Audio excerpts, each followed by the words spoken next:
aos Coríntios, capítulo 2, versículos 26 a 29. Capítulo 1, melhor dizendo. Capítulo 1, versículos 26 a 29.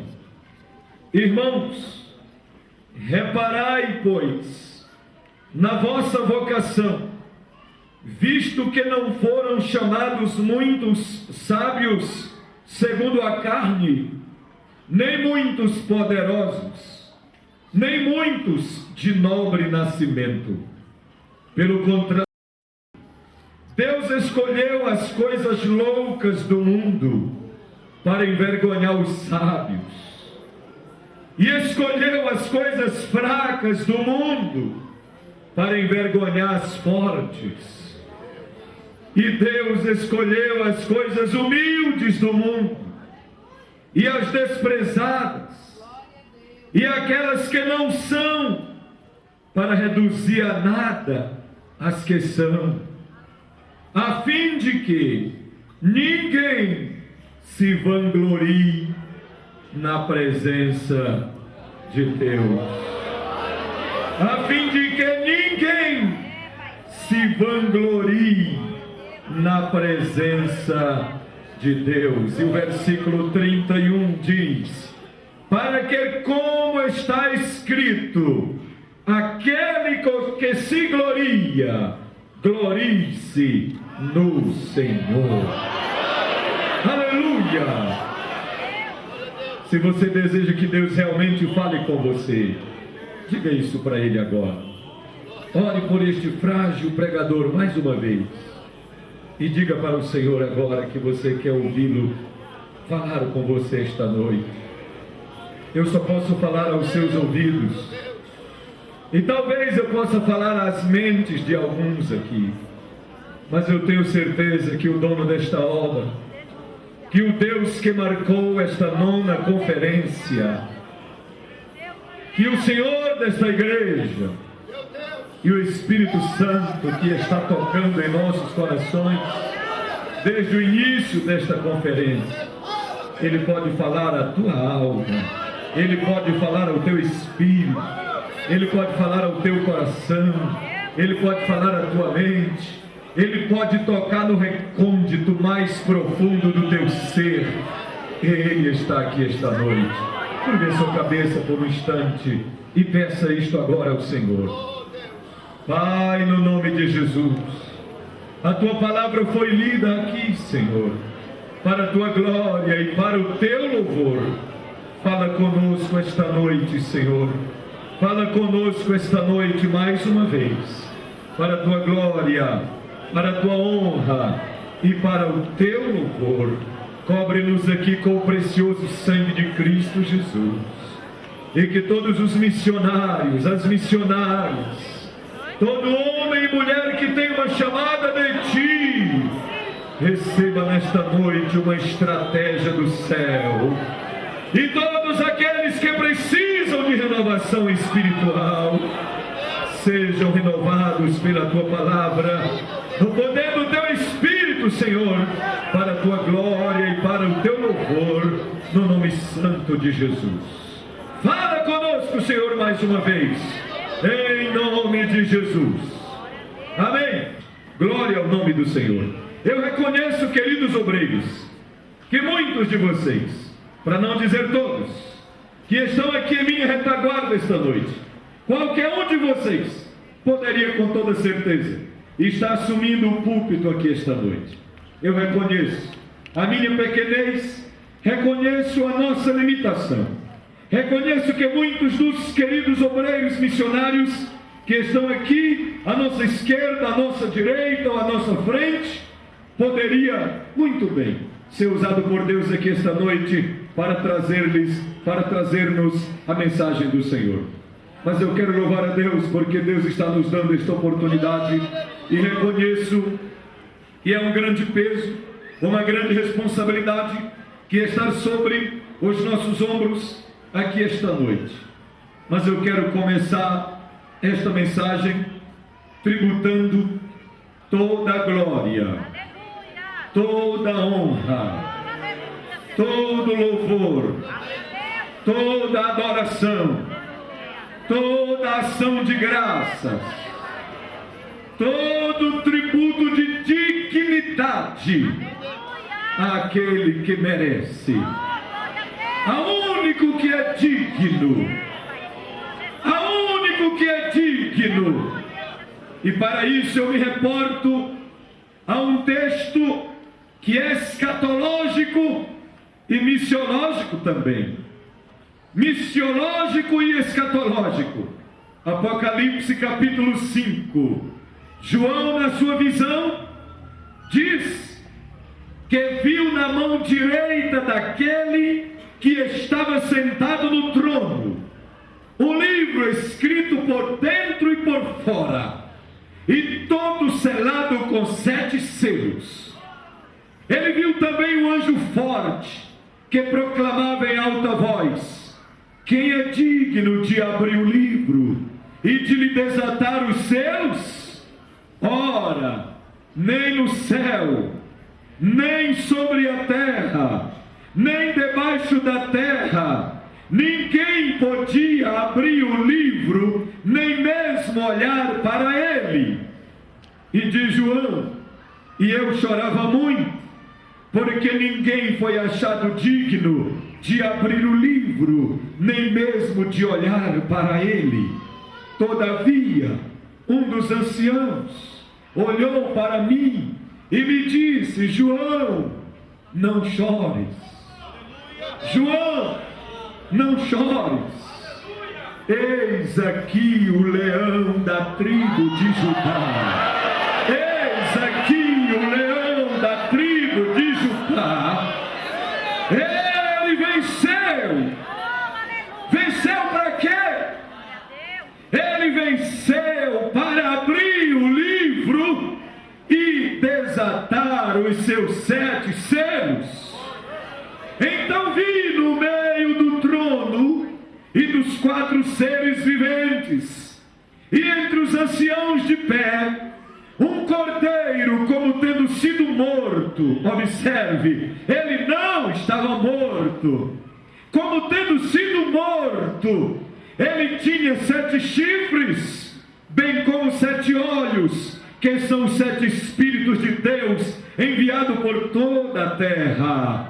Veio, pois, e tomou o livro da mão direita daquele que estava sentado no trono. E quando tomou o livro, os 4 seres viventes e os 24 anciãos prostraram-se diante do cordeiro, tendo cada um deles uma harpa e taças de ouro cheias de incenso, que são as orações dos santos. Sabe para onde está indo as tuas orações? Você já sabe para onde estão indo as tuas orações? Elas estão diante do trono de Deus. E se eu fosse você, e aliás eu convido você para continuar enchendo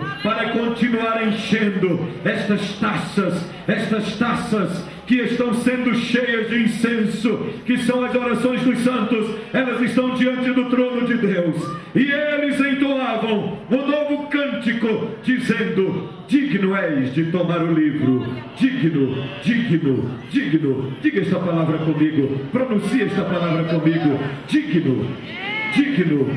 Digno é o Cordeiro, digno é o Cordeiro, digno é o Cordeiro, digno é o Cordeiro de tomar o livro e de abrir-lhe os selos, porque o Cordeiro, tu, ó Cordeiro, foste morto e com o teu sangue compraste para Deus os que procedem. Olha aqui a obra missionária, olha aqui o resultado da obra missionária, olha aqui o resultado dos ganhadores de almas. Tu compraste para Deus, tu com o teu sangue compraste para Deus os que procedem de toda tribo, língua, povo e nação.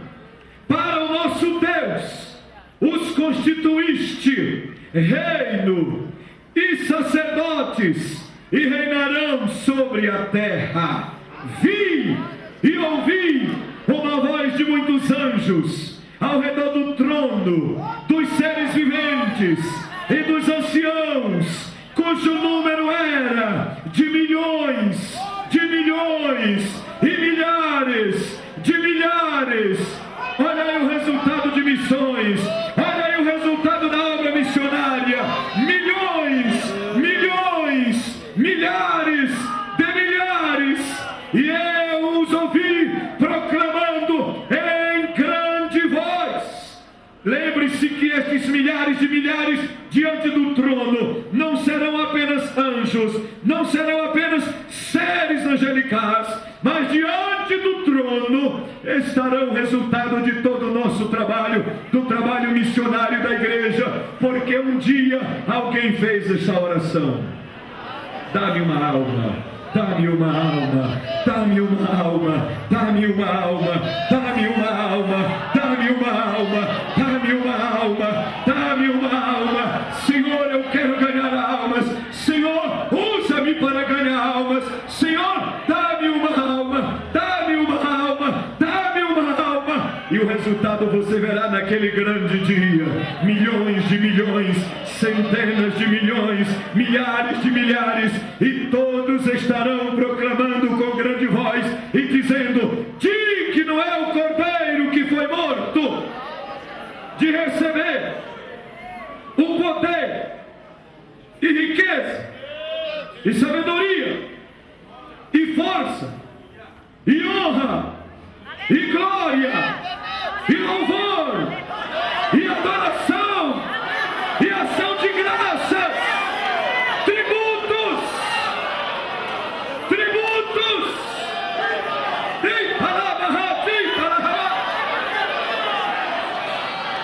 só estamos aqui esta noite porque Ele é digno.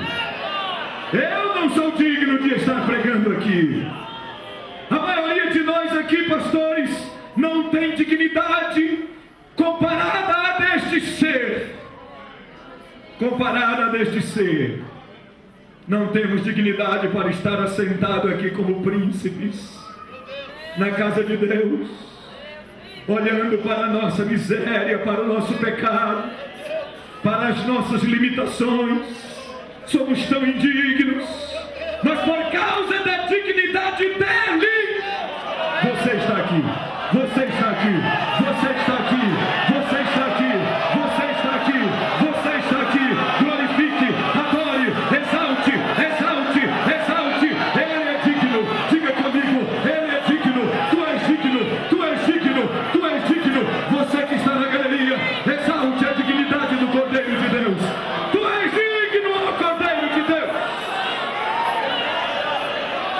E por causa desta dignidade do Cordeiro de Deus, nós iremos ouvir aquele novo cântico. Olha o que João diz: então ouvi que toda a criatura que há no céu e sobre a terra, debaixo da terra e sobre o mar, e tudo que neles há, estava dizendo: aquele que está sentado no trono e ao Cordeiro, seja o louvor, seja a honra, seja a glória e o domínio pelos séculos dos séculos. E os quatro seres viventes respondiam: amém. Também os anciãos prostraram-se e o adoraram. Sabe por que isso vai acontecer? Por causa da obra missionária. Esta é a garantia, a dignidade do Cordeiro. E eu quero começar esta mensagem esta noite falando sobre a dignidade do Cordeiro. Por que ele é digno? Ele foi o único que morreu em uma cruz. Por que ele é digno? Ele foi o único que sofreu por mim e por ti. Por que ele é digno? Ele derramou até a sua última gota de sangue. Por que ele é digno? Ele sofreu durante todo o seu ministério. Por que ele é digno? Ele foi rejeitado pelos homens. Ele foi blasfemado, ele foi rejeitado pelos pecadores. Por que ele é digno? As portas da morte não lhe resistiram. Ao amanhecer do terceiro dia, naquela madrugada de domingo, a morte não lhe resistiu. E ele ressuscitou. O Cordeiro de Deus E quer saber de uma coisa? Pedro, João e as mulheres chegaram lá e a porta já estava removida do sepulcro. Mas deixa eu dizer uma coisa a você: a porta, a pedra foi removida da porta do sepulcro, não foi para Jesus sair, não. Foi só para facilitar a entrada de Pedro, de João e das mulheres. Jesus saiu antes que a pedra fosse removida, porque ele é Deus. Todos glorificam o Cordeiro de Deus que está vivo, vivo, vivo, vivo, vivo, vivo, vivo, vivo, vivo. Foi ele que apareceu para João e, estendendo as suas mãos, disse: João, não tenhas medo. Eu sou Jesus. Eu que vivo. Fui morto, mas eis que estou vivo pelos séculos dos séculos. E tenho em minhas mãos as chaves da morte e do inferno. Ele tem. Então, diante disso, Satanás tem dois grandes problemas. Primeiro, nesta batalha, saiu com a sua cabeça esmagada, porque o cordeiro pisou na cabeça da serpente, pisou na cabeça da serpente, pisou na cabeça da serpente. O segundo grande problema do nosso adversário: ficou sem a porta, sem a chave da porta da casa dele, sem a chave da casa dele, porque até as chaves, Jesus tomou. Chave significa autoridade, chave significa direito de abrir e fechar, chave significa o direito de dizer quem entra e quem sai, chave significa o direito de dizer é hora de entrar ou é hora de sair, chave significa autoridade. E é por isso que nós fazemos missões, porque a autoridade,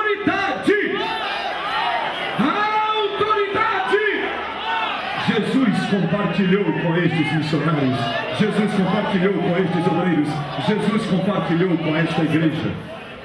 Queridos, mas o tema da mensagem que Deus colocou em meu coração para esta noite parece não ter nenhuma conexão com o que estamos falando, aparentemente, porque eu senti um peso ao orar pelo culto desta noite, a orar pelo que devia falar esta noite a vocês. Eu não sabia quantos iriam estar aqui, eu não sei o nome da maioria absoluta de vocês, eu não conheço a maioria absoluta de vocês que estão aqui, mas eu tenho certeza, Deus conhece. O Senhor que me ordenou entregar esta palavra conhece cada um de vocês, sabe por que vocês estão aqui esta noite. E todas as vezes que Deus reúne o seu povo, Ele tem algo para falar, Ele tem algo para dizer, Ele tem algo para fazer. E eu convido você para adorar o Senhor nesta noite. Eu convido você para adorar, porque enquanto a sua adoração sobe, enquanto a sua glória sobe, a glória de Deus também desce sobre este lugar, sobre a sua vida. Eu quero falar esta noite sobre o homem que Deus usa, a mulher que Deus usa, a pessoa que Deus usa. Eu vou usar a palavra homem aqui no sentido genérico, do termo, mas o texto que lemos esta noite foi muito propício. Paulo está dizendo aos coríntios: irmãos, prestai atenção, pois na vossa vocação, entre os vossos irmãos na fé, no meio da cristandade, não são muitos os que foram chamados, não são muitos sábios, segundo o mundo, nem muitos poderosos, nem muitos de nobre nascimento, não são muitos. Olha aqui os paradoxos de Deus. Comece a prestar atenção aos paradoxos de Deus. Pelo contrário, Deus escolheu. Foi Ele quem escolheu. Você está aqui porque Deus lhe escolheu. Você está sentado neste culto, querido obreiro, porque Deus te escolheu. Glorifique ao Senhor, porque Ele te escolheu. Ah, mas foi o pastor tal que me deu a mão. Mas quem te escolheu foi Deus. Ah, mas foi o pastor tal que me deu a oportunidade a primeira vez. Mas foi Deus quem te escolheu. Ah, mas foi o ministério tal que me ajudou e reconheceu a minha chamada. Foi Deus quem te escolheu. Foi Deus quem te escolheu. Foi Deus quem te escolheu. Olha para a pessoa que está do seu lado e diga para ele: Deus escolheu você. Foi Deus quem te escolheu. Foi Deus quem te escolheu. Foi Deus quem te escolheu. Tu estás aqui porque Deus te escolheu. Deus te escolheu. Deus te escolheu. Que privilégio. Deus te escolheu. Deus te escolheu. Deus te escolheu. Deus te escolheu. Glorifique o seu nome, porque Deus te escolheu.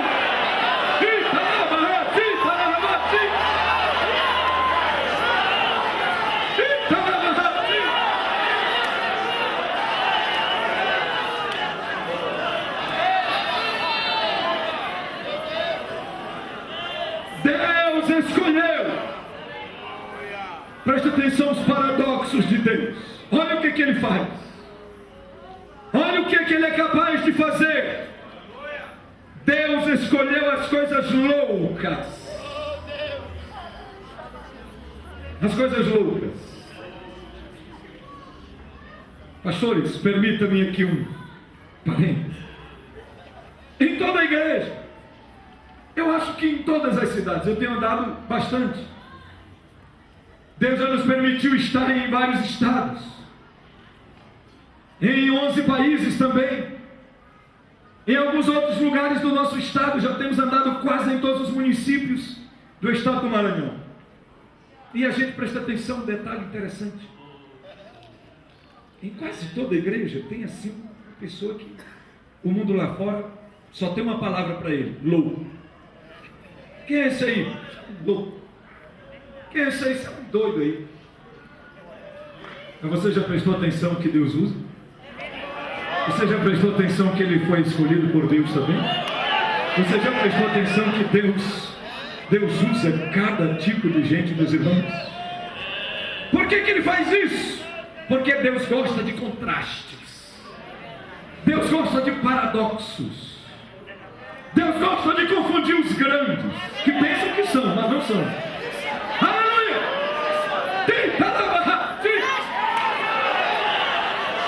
Aleluia! Deus gosta de confundir os sábios, que pensam que são sábios, mas os sábios estão aqui. Sábios estão aqui. Os sábios são os que temem o Senhor. Sábio é você, jovem. Sábio é você, moça. Sábio é você, senhora. Sábio é você, homem de Deus. Sábio é você, adolescente, que está aqui adorando ao Senhor. Sábio é você, filho de Deus. Sábio é você, servo de Deus, que teme ao Senhor. Mas Deus gosta de confundir. Deus gosta de paradoxos. Ele escolheu as coisas loucas do mundo para envergonhar os sábios. Sabe o que mais ele faz? Ele escolheu as coisas fracas do mundo para envergonhar as fortes. As coisas fracas. As coisas fracas do mundo. Presta atenção. Olhe para o Antigo Testamento. Olhe para o Antigo Testamento e veja aqueles homens tão frágeis. Aqueles homens tão frágeis, tão simples. Homens como Abraão, que mesmo sendo chamado amigo de Deus, mas foi fraco, mentiu, escondeu a verdade. Homens como Noé, se embriagou. Homens como Moisés, assassinou alguém. Homens como Josué, sentiu ciúme do seu líder. Homens como Samuel, não treinou os filhos, foram vergonha para ele no final.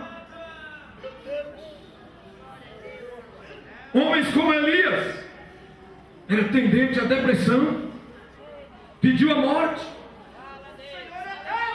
duro demais. Homens como Jeremias, disse: eu não prego mais casar, Deus lhe proibiu de ter filhos, e ele disse: eu não falo mais. Homens como Pedro, temperamento aparentemente muito descontrolado, muito atirado, sanguíneo por natureza, apressado demais. Tiago e João eram chamados filhos do trovão, valentes demais, violentos. Eles disseram um dia para Jesus: tu queres que a gente faça aí uma oração e peça fogo do céu para derrotar, para destruir esses samaritanos? Estavam desejando a morte dos outros. Homens dessa estirpe, homens frágeis, homens fracos, homens como Davi. Veja, alguém já disse que Davi cometeu tantas falhas, que se seus pecados fossem transformados em um rosário ou em um cordão, o pescoço de um elefante não aguentaria. Tantas falhas, mas são homens assim, são homens assim, que Deus chama, que Deus escolhe, que Deus aperfeiçoa, que Deus burila o caráter. São pessoas assim que Deus usa, pessoas assim, que ninguém dá valor, Deus chama e dá valor.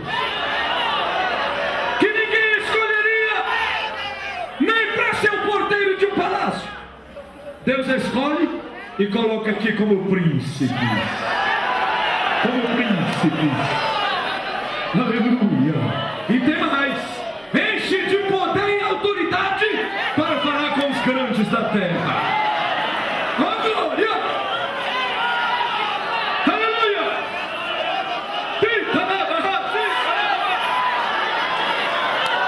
Deus escolheu você, irmã.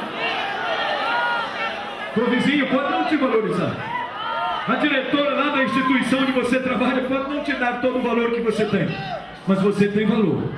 Deus te valoriza, Deus te escolheu, Deus escolheu você.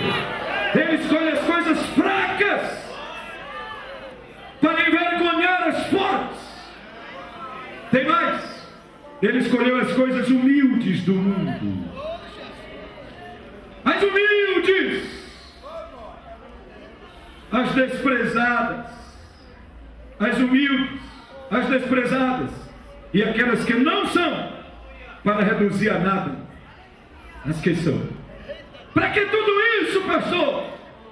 Pastor Paulo responde: a fim de que tudo isso com o único objetivo, para que ninguém, nenhuma carne, se glorie diante do Senhor. E aí eu me lembro de Jeremias, trazendo a voz de Deus, no capítulo 9, versículos 23 e 24.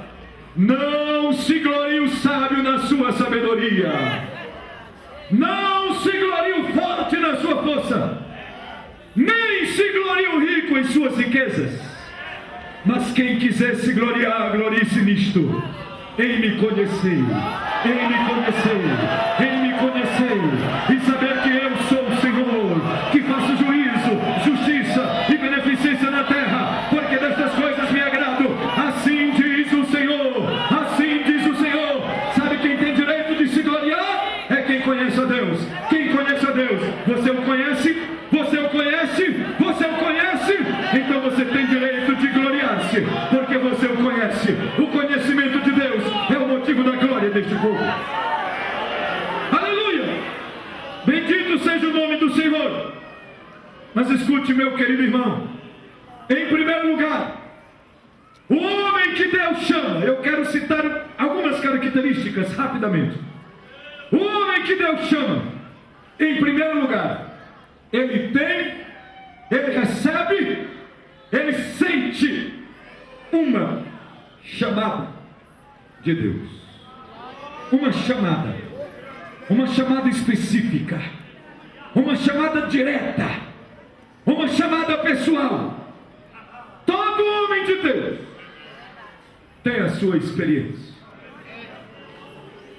Todo homem homem que Deus usa, toda mulher que Deus usa, passou por esse momento, passou pelo momento da sarça ardente, ouviu o Senhor falar, e alguns de nós fez como Moisés, outros de nós fizemos como Jeremias. Moisés dizia: manda outro em meu lugar. Eu não. Manda outro em meu lugar. Jeremias diz: eu não sei falar, eu sou como uma criança. Mas o Senhor chega e diz: não digas eu sou uma criança, porque onde quer que eu te mandar, irás. Onde quer que eu te mandar, irás. E tudo quanto eu te disser, falarás. E não temas diante deles, porque eu sou contigo para te livrar, diz o Senhor. Antes que tu fosse gerado no ventre da tua mãe, eu te escolhi, e as nações te consagrei por profeta. Te consagrei por profeta. O missionário é o profeta de Deus para as nações. E o que é profeta, pastor? É quem tem uma mensagem inspirada de Deus. Todo homem e toda mulher que tem uma mensagem da parte de Deus é o profeta de Deus. E o mundo está precisando ouvir os profetas de Deus. O mundo está aí precisando ouvir os profetas de Deus. Mas eu quero agradecer ao Senhor, porque esta noite a Assembleia de Deus, onde estamos, está cheia de profetas do Senhor. A mensagem está fervilhando aí em alguns corações. Está fervilhando. E desde o momento que começamos a entregar esta palavra, eu tenho certeza que o Espírito Santo está acendendo mais chama, está colocando mais chama, está colocando mais fogo, está colocando mais brasa, está fervilhando em teu coração a mensagem que Ele te deu. Aleluia! O homem que Deus chama tem uma chamada de Deus. Às vezes Deus usa alguém para falar contigo. Às vezes Ele usa um processo de sofrimento. Às vezes Ele traz uma visão. Às vezes uma revelação. E na maioria das vezes Ele chama diretamente. Diretamente. Esse frágil pregador que fala com vocês aqui esta noite, tendo nascido em um berço cristão, aos 12 anos de idade, tive o privilégio de ouvir a voz do Senhor pela primeira vez, audivelmente, em uma casa de oração, em uma Assembleia de Deus. Eu estava sozinho, mas estava orando, humanamente sozinho, e pela primeira vez eu ouvi o Senhor falando comigo, pronunciando o meu nome. A voz foi tão forte, foi tão audível, que eu pensei que era alguém que estava ao lado ou atrás do templo. Alguém humanamente falando. Atrás do templo. Procurei por todo lado. Não havia ninguém. Tornei a entrar. E o Senhor continuou falando comigo. O Senhor continuou falando comigo. E naquele dia, com apenas 12 anos de idade, o Senhor me disse o que Ele queria de mim. O Senhor me disse o que Ele queria de mim. O Senhor me disse o comportamento que eu deveria ter dali em diante. E desde então temos dedicado a nossa vida nas mãos do Senhor. E até aqui o Senhor tem nos ajudado. Até aqui o Senhor tem nos ajudado. Oh, mas o homem que Deus chama, em segundo lugar, o homem que Deus usa é bibliocêntrico. Todo homem que Deus usa é bibliocêntrico. Ele ama a palavra, ele gosta da palavra, ele lê a palavra, ele estuda a palavra, ele medita na palavra, ele prega a palavra, ele examina a palavra, ele se aprofunda na palavra, ele ama a palavra, ele gosta da palavra, ele se deleita na palavra. Deus me deu algumas experiências. Quando eu estava no seminário em Belém do Pará, teve um dia que eu estava com tanta fome, pastor Hélio, que eu li 113 capítulos da Bíblia em um dia só. Quando terminou o dia, Eu estava tão cheio da palavra que os colegas vinham falar comigo no seminário e eu ia responder e só respondia a Bíblia, só falava a Bíblia, só respondia a Bíblia. Palavra de Deus, palavra de Deus, palavra de Deus.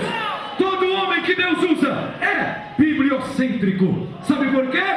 Porque esta palavra tem a unção do Deus Todo-Poderoso. Esta é a mensagem que você tem para entregar ao mundo. Aleluia! E tem razão, sim. Por quê, pastor? Salmo 119 está escrito no versículo 9: como purificará o jovem o seu caminho? E o salmista que pergunta é o mesmo que responde: observando de acordo com a tua palavra. Logo no versículo 11 do mesmo salmo: guardei, Senhor, a tua palavra no meu coração, para eu não pecar contra ti. Guardei a tua palavra no meu coração, para eu não pecar contra ti. Logo no versículo 30 do mesmo salmo está escrito: Senhor, a exposição da tua palavra dá luz e dá entendimento aos simples. No versículo 89 o salmista diz: Senhor, para sempre a tua palavra permanece no céu. No versículo 103 ele diz: oh, quão doces são as tuas palavras ao meu paladar, são mais doces do que o mel à minha boca. No versículo 105 ele diz: lâmpada para os meus pés é a tua palavra e luz para o meu caminho. No versículo 140 o salmista diz: Senhor, a tua palavra é muito pura e é por isto que o teu servo a ama. No versículo 148 ele diz: Senhor, os meus olhos reservaram as vigílias da noite para meditar na tua palavra. Mas se você voltar para o Salmo 1 e o versículo 1 e 2, está escrito que é bendito o homem, é bem-aventurado o homem que medita na palavra do Senhor de dia e de noite, que tem prazer na lei do Senhor e na sua lei medita de dia e de noite. Se você voltar um pouquinho para Josué, capítulo 1 e o versículo 8, é Deus quem ordena: não aparte da tua vista o livro desta lei, o livro da palavra, te guia por ele de dia e de noite, te enche dele, e assim farás prosperar o teu caminho. Se formos para Jeremias no capítulo 1, encontraremos Deus dizendo: que vês, Jeremias? E ele diz: eu vejo uma amendoeira. Tem certeza, profeta? Sim. Pois assim como tu tens certeza que diante de ti está uma amendoeira, eu te digo, podes ter a mesma certeza, eu velo pela minha palavra para cumpri-la, diz o Senhor. Isaías capítulo 41, versículo 8: seca-se a erva, murcha-se a sua flor, mas a palavra do nosso Deus subsiste para todo sempre. Jeremias capítulo 22 e o versículo 29, é Deus quem diz: terra, terra, ó terra, ouve a palavra de Deus, ouve a palavra de Deus. Mateus capítulo 4 e versículo 4, é Jesus quem diz: nem só de pão viverá o homem, mas de toda palavra que sai da boca de Deus.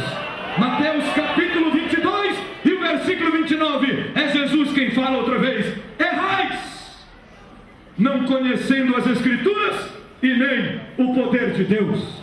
Mas se formos para João capítulo 6 e o versículo 63, Jesus disse: as palavras que vos tenho dito são espírito e vida. João 5:24, quem ouve a minha palavra. Vai entendendo aí a importância da palavra. Vai entendendo aí por que o homem chamado por Deus é bibliocêntrico.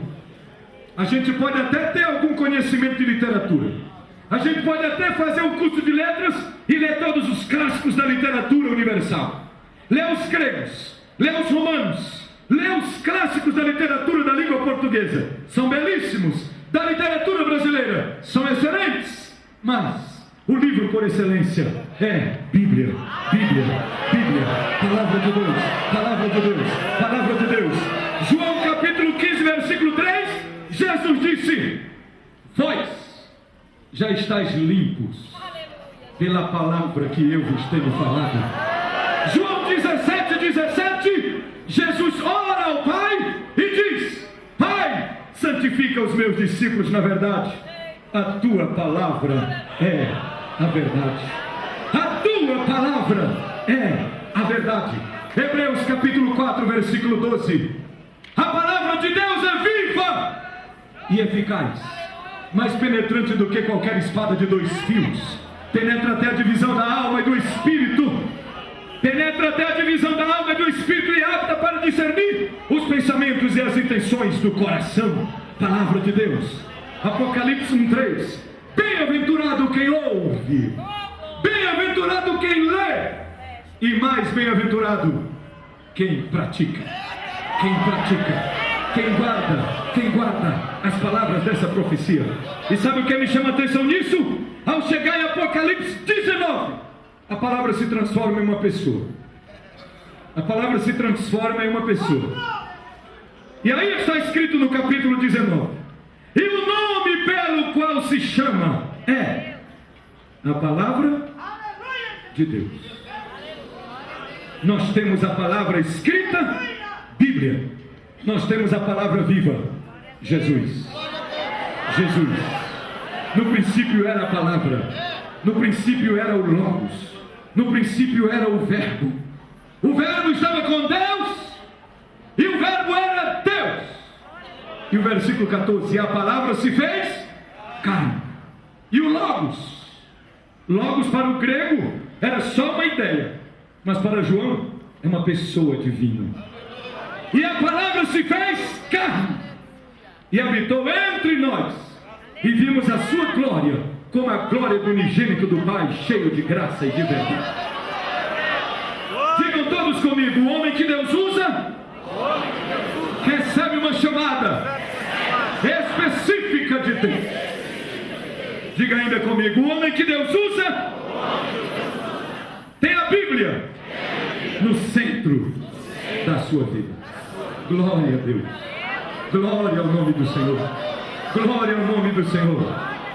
Mas eu gostaria de dizer ainda a vocês aqui esta noite: o homem que Deus usa recebe uma unção de Deus para aquela obra designada por Deus. Não precisa ter medo, porque a unção vem na hora certa. Não precisa ter medo, porque se você foi chamado, Deus te capacita com a unção. E não te esqueça que a unção quebra todo jugo. Não te esqueças que a unção traz o pensamento de Deus. Se torna o teu pensamento. A mente de Cristo se torna a tua mente se torna a mente de Cristo. Que base bíblica é essa? Que base bíblica é essa, pastor? Em Êxodo capítulo 3, capítulo 4, começa falando da vara de Moisés, o cajado de Moisés. Daqui a pouco já era o cajado de Deus. O cajado de Deus. E não era outro não, Deus não mandou outro lá do céu não, era mesmo. Era o mesmo bordão, era o mesmo cajado. Porque o homem que Deus chama, o homem que Deus usa, recebe uma unção de Deus para a obra que Deus lhe designou. E eu estou falando aqui esta noite com muitos homens e mulheres que Deus usa, com muitos homens e mulheres que Deus já usou, com muitos homens e mulheres que Deus ainda vai usar em suas poderosas mãos.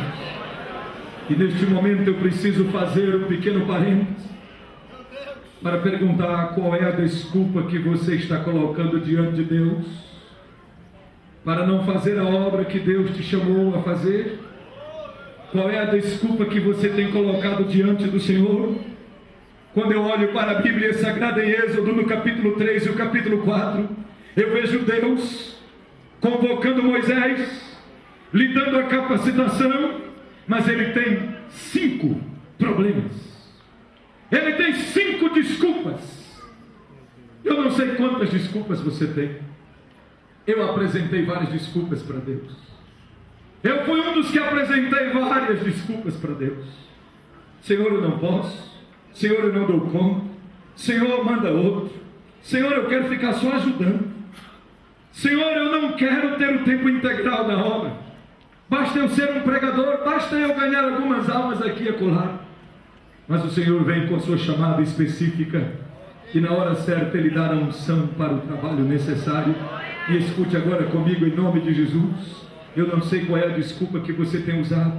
Mas reflita comigo agora o que foi que Moisés colocou diante de Deus, mas o que foi que Deus lhe respondeu. Por questões didáticas, eu quero seguir uma ordem que não é a mesma ordem que está em Êxodo no capítulo 3 e no capítulo 4, mas acompanhe comigo aqui. A primeira desculpa que Moisés colocou diante de Deus: ele fora chamado por Deus para fazer uma grande obra no Egito, para libertar o povo do Senhor, mas ele disse: Senhor, eu não posso ir, envia outro em meu lugar. Qual é o teu problema, Moisés? Senhor, o meu problema é o seguinte: tem gente lá no Egito que quer me matar, eu não posso ir para lá, eu posso morrer lá. Na hora que o homem coloca a sua desculpa e o seu problema, imediatamente Deus chega com a solução. Imediatamente Deus chega com a solução. E sabe o que Deus diz? Moisés, quem procurava te matar, rapaz, já morreu. Vai tranquilo, faz a minha obra, faz o que eu estou te mandando. Quem procurava te matar já morreu. Ninguém vai te perseguir na obra não, meu querido. Ninguém vai te perturbar não. Ninguém vai impedir você. Quem procurava te impedir já morreu, então vai morrer por esses dias. Hein? Não tenha medo. Moisés coloca a desculpa e Deus dá a solução. Quem procurava te matar já morreu. Mas homem é homem, né, irmãos? Homem é sempre homem, em todas as dispensações. E aí Moisés diz: Senhor, mas tem outro problema. Eu não vou mesmo, eu não posso ir.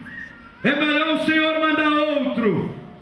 Eu não posso ir, Senhor. Por que, Moisés? Senhor, quando eu chegar lá e reunir o povo, eles vão me perguntar: que Deus é esse que te apareceu? Que Deus é esse que te mandou vir aqui para cuidar de nossas almas? Por que tu queres ganhar as nossas almas? Que Deus é esse? E Moisés diz: eu não sei o teu nome, Senhor. Eu não sei o teu nome. Imediatamente o Senhor resolve o seu problema dizendo: Moisés, eu estou resolvendo agora o teu problema. Quando chegares lá, diz para os anciãos de Israel, diz para Faraó, diz para quem estiver diante de ti: o Deus de Abraão, de Isaac e de Jacó, o Deus de vossos pais apareceu a mim, aquele que disse: eu sou o que sou. Dirás mais ainda aos filhos de Israel: eu sou o que sou, me enviou a vós.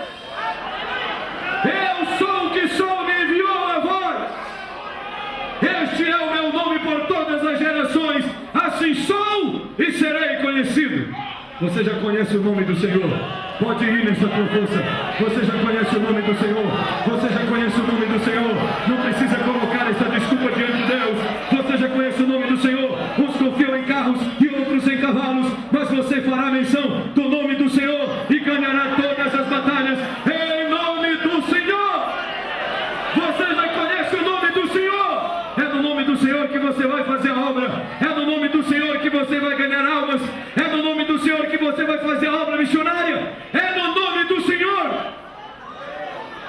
Mas Moisés coloca mais um problema para Deus: Senhor, eu não vou mesmo. Por que, Moisés? Tem mais um problema, Senhor. Eu nunca fui eloquente, nem antes, nem depois que o Senhor falou comigo. Eu sou pesado de língua, sou pesado de boca, não sou bom de oratória, não sou eloquente, não sei falar. Irmãos, lembrem-se, Moisés era formado em toda a ciência do Egito.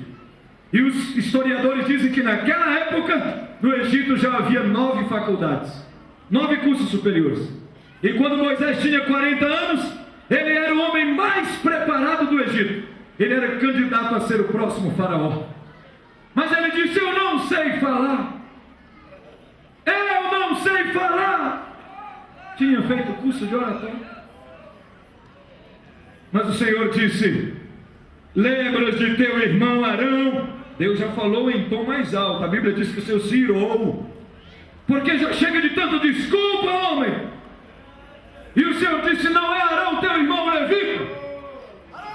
Ele tem 3 anos mais que você. Ele fala bem, mas tem um negócio. Eu falo contigo. Tu falas com Arão e ele fala com o povo. Mas o meu negócio é contigo. O meu negócio é contigo. O meu negócio é contigo. O meu negócio é contigo. Diz o Senhor também esta noite.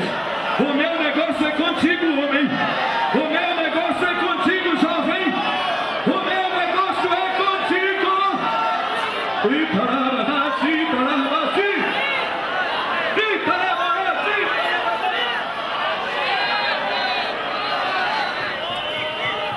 O Senhor me faz sentir neste momento que há alguém aqui que desistiu do chamado que Ele fez a você. Desistiu do chamado. Mas o Senhor te trouxe este culto missionário esta noite. Ele te trouxe aqui porque Ele tem um negócio contigo. E do jeito que aconteceu com Moisés, está acontecendo contigo. Moisés tentou se esquecer por 40 anos do chamado de Deus. Mas na hora que Deus colocou diante dele aquela sarça ardente, outra sarça ardeu dentro dele. E a sarça que estava do lado de dentro, irmãos, estava ardendo mais do que a outra que ele estava ardendo. Deus vai renovar esta noite. O Espírito do Senhor está renovando. O Espírito do Senhor está renovando o chamado que Ele te fez na tua juventude. Ele fez o chamado na tua juventude, naquele círculo de oração, no dia que Ele usou aquele vaso. Tu creste! E por que não acreditas mais? Falo contigo esta noite. Não temas.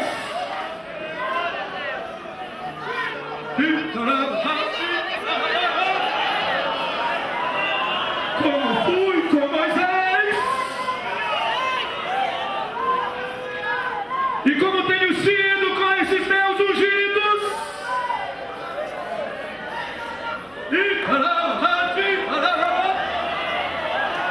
Assim serei contigo, diz o Senhor.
fazer com um homem que se dá inteiro, se faz servo humilde, pronto a trabalhar. Ele faz tantos milagres, ele muda tanta história. Quando o homem se entrega para o louvor da sua glória, ele cura e liberta. Quando o homem o adora, quando o homem se dispõe a ser louvor da sua glória. O que pode Deus fazer com quem entrega os seus talentos, sua força e vida para Ele usar? O que pode Deus fazer